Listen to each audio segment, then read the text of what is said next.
Seriously? You're pregnant? You're giving birth at an older age, so this kid is definitely gonna have disabilities. Their future is dark. For a moment, I didn't understand what my husband was saying. My husband continued without a trace of apology. If it's a handicapped child, I can't take care of them. It would cost a lot of money and I don't want that kind of hard life. Get an abortion. If you don't, I'll divorce you. Is this the true nature of my husband? Isn't marriage about supporting one another? Has all the time and hard work I've put into a waste? Frustration and sadness crossed my mind, and this is where my second life began. If you want a divorce, then fine. However, I will raise the child so well under any circumstances that you will regret it. It didn't take long for me to cool down. I quietly gave my consent to divorce. Suit yourself. You can't raise them by yourself. Not like they're going to turn out any good. At best, you'll have to make do with a handicapped child. I can't keep quiet since my husband insulted our child this much. Since it was my husband who initiated the divorce, I would never let him get his way. Women are strong creatures. I will definitely raise my baby well and make my husband regret his decision. That's how I felt. I will be 58 years old this year. I met my ex-husband when I was in college, married him at the age of 30, and we were happily married for a while. Having grown up in a single mother home, I had a strong longing for getting married early and having a warm family with children. My husband understood my situation and said he loved children. But when he saw children on the street, my husband did not seem to care for them, and he rarely talked to me about them. I assumed that because he was a man, he was just too embarrassed to talk about it. However, after many years of marriage, we were still not blessed with children, and I was becoming a little impatient. As this situation continued, my husband gradually became more reluctant to have children than he had been at one time. Perhaps he was trying to take care of me so as not to put too much strain on me physically and mentally. Eventually, at the age of 38, when I was about to give up on the idea of having a child, I finally managed to conceive a child. I was so happy. I was sure that my husband would be happy too, after all that we've been through. At least that's what I thought. Hey, look at this. It sounds similar to what you talk about. My husband suddenly said this while watching TV. It was a medical program, in which a doctor consults with the viewers about their childbirth problems. The subject of the consultation was a woman who would soon be in her late 30s. She said that she and her husband wanted to go to the hospital for a checkup to discuss children, but she was having trouble telling her husband about it. You're getting pretty old too. What are you talking about? I haven't given up yet. The woman on TV and I are close in age, so I couldn't help but relate to her. I was sucked into the show. I look at my husband and he seemed to be smiling a little. She can't have a kid. She should just give up. My husband was muttering to himself to the TV.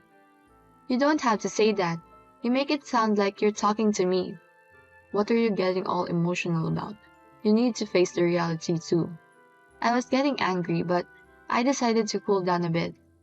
I didn't want to fight too much because the longer we were married, the more we tended to argue about things. I thought to myself, this is just a TV show. Even this woman might be made up. It was my fault for getting emotionally involved with someone I didn't even know. Let's forget about it. I told myself that. But I thought about it a lot. I haven't given up on having a child, and I haven't said a word about it, so why did Steve suddenly start talking like that? My husband's words were strangely bothering me, but I didn't dare question him because I was getting paranoid, so I stopped thinking about that and thought positively about what I could do. Yes, let me just go to the hospital and get some tests done. If there were something wrong with me, it would make sense. I made up my mind to go to the hospital as soon as possible. After the examination, the doctor said there was nothing wrong with my body and that it was probably due to my physical constitution and lifestyle.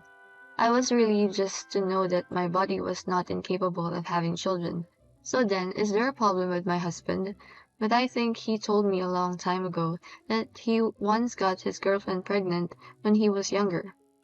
I'm sure what the doctor told me is right. I was able to quickly reassure myself that it was unlikely that my husband was the cause of the problem, which gave me a little hope that I should be able to do it if I tried hard enough. But more than that, I wondered how I could get my husband to cooperate with me, who has recently been solely reluctant to have a child. This has become a bigger concern than the fact that we can't have children. I wonder if he has given up on the idea of having children, and if so, I feel it is my fault. Or maybe he is too busy with his work these days and doesn't have the energy to try so hard to have a baby. Either way, I wanted to know how my husband felt, but I didn't have the courage to ask him directly, so I tried to find out by bringing up the matter about the program the other day. Hey, remember the medical program we saw on TV the other day? I was thinking maybe the husband is a problem. I jokingly said this and watched my husband's reaction. Oh, that show, the one where the woman said she couldn't have kids? That's right, I kind of relate to it, so I thought about it a little bit after that. It's just a TV show, right? Are you that bored to be thinking about that?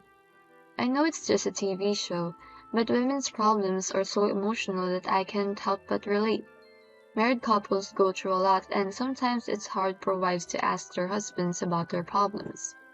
I don't care about other people's pregnancies. You're being annoying about this too. I could care less about any of this. So, you don't care about having a child with me? That's not what I mean. Don't make this the same as the TV show. Besides, you have better things to think about. My husband's response was as if he was trying to end the conversation, and although I was not sure what he was trying to say, he still seemed less willing to cooperate. The next night, my husband had a drinking party at work and came home drunk. He collapsed on the sofa and fell asleep. When I went to the sofa to at least cover him with a blanket, I saw that he had his cell phone in his hand. The phone screen was on and I saw that he was messaging with someone on it. I felt guilty, but I looked at it. It was a conversation between my husband and a friend. It described my husband's feeling about our marriage and seemed more like he was complaining than asking for advice. The substance of the conversation was that my husband could no longer see me as a woman and that procreation was painful. I could read that part, but not the rest of the conversation. I wish I hadn't seen it. I couldn't hide my shock, but I felt a little remorse, wondering if I had forced him too much. I knew that my husband had lost interest in having children, but I still didn't give up and asked him to cooperate, albeit half-heartedly. Around the time I turned 38, I noticed that what was coming every month was not coming. I thought it couldn't be, so I bought a pregnancy test at the pharmacy and it came back positive. There was a possibility that it was a false positive, so I went to the gynecologist just to be sure. The result was that I was 6 weeks pregnant.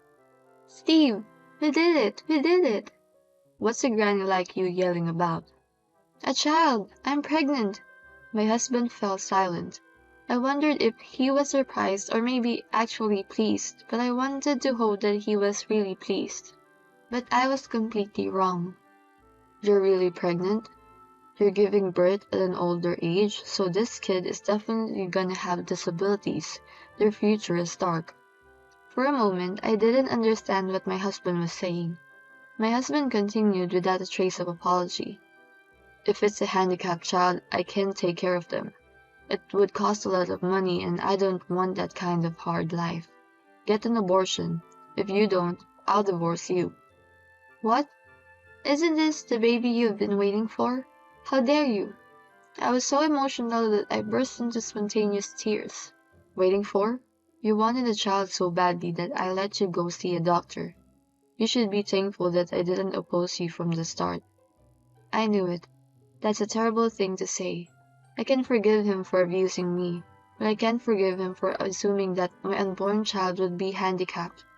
And even if the child had some kind of disability, thinking about how much money they would cost us makes me assume that my husband only thought of the child to be some sort of tool that has to be maintained.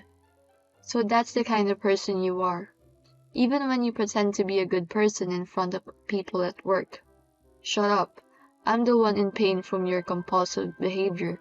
You're the one who can't understand people's feelings." After a short argument, my husband reiterated, "Just abort the baby. Promise me. Also, I won't pay for it. You pay for it all. I'm not getting involved. If you break this promise, we'll get a divorce." I'm not at his beck and call. I'm getting a divorce because it's my baby and I'm going to have it. "Doctor, I'm going to have the baby." When I went to the doctor's office to see if I was pregnant, I wasn't with my husband, so I guess the doctor was a little concerned. "Please decide right away what you want to do with the baby," I was told in advance. However, I had already made up my mind to have the baby, and there was no more doubt in my mind. I may have suffered financially, but fortunately I have a job and a stable income. I don't know what the future holds for me with a husband who talks out of his ass like that. It would be much better for a child to be raised by me alone. My husband and I got divorced, but fortunately, with the help of friends and family, I have managed to create an environment in which I can both raise my child and work. I will take good care of this child. I will raise him or her to be a great child. I feel that I am stronger now that I have an existence that is more important to me than my own life.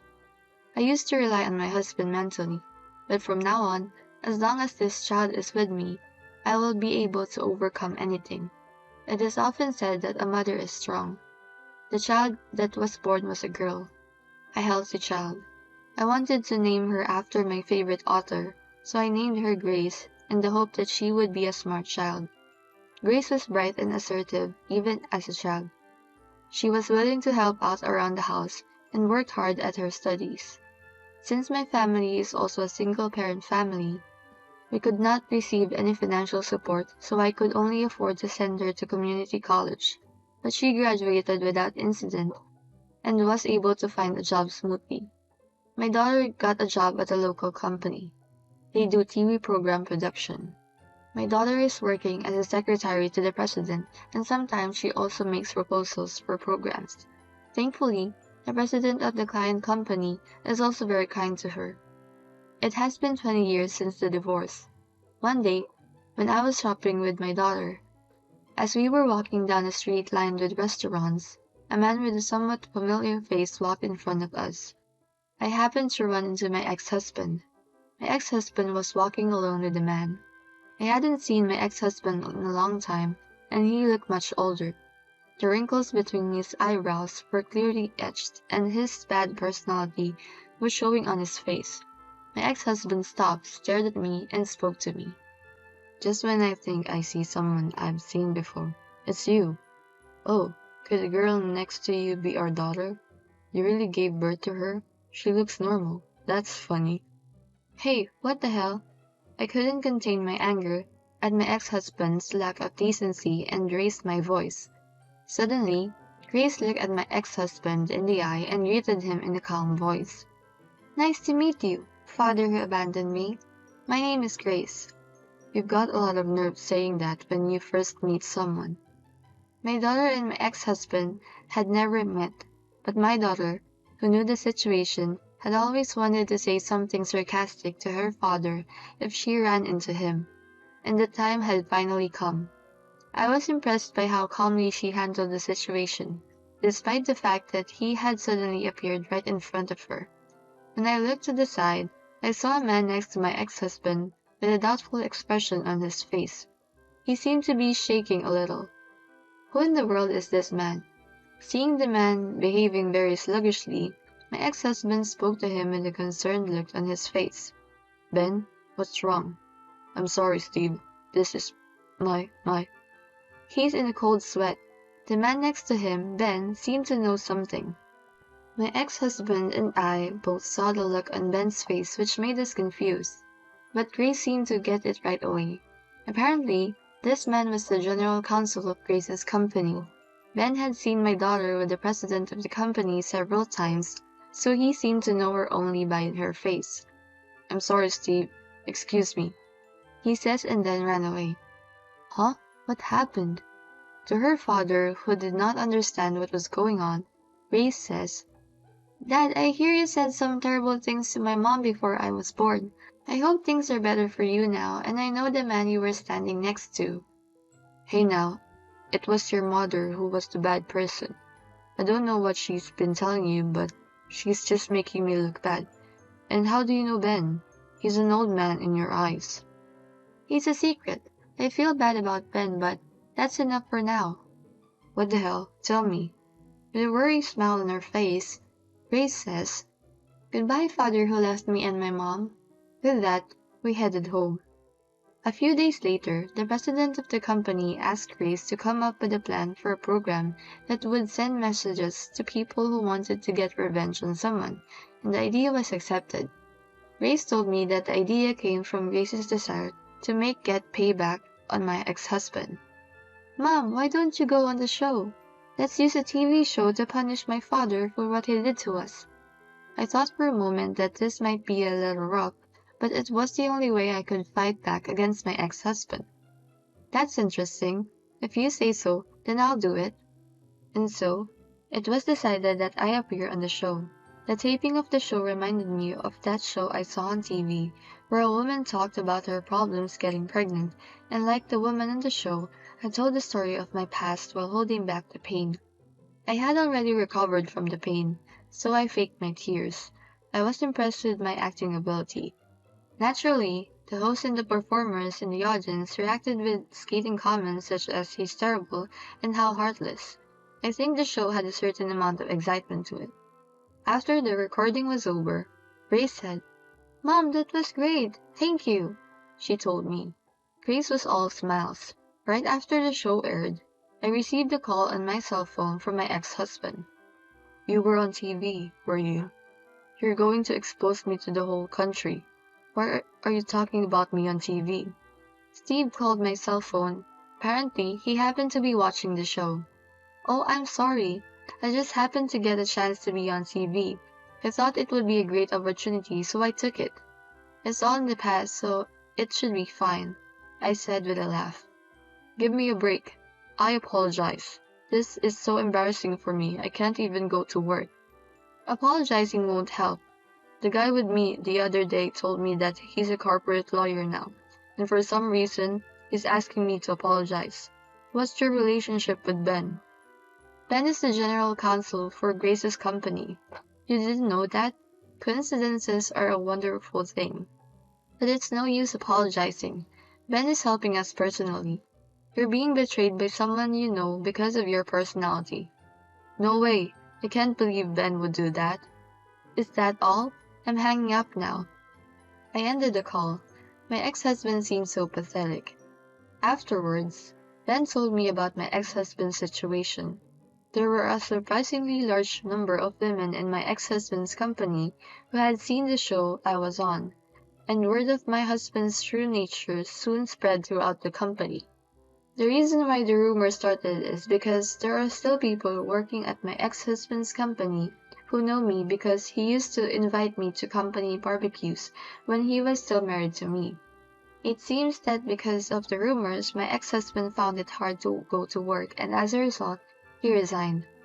There was no way he could find a job after that, so he was working part-time to make ends meet. There is no woman to take care of him, and he seemed to be living a lonely life on his own. On the other hand, I have a good job at my age. I have been asked to continue working, even after I reach retirement age.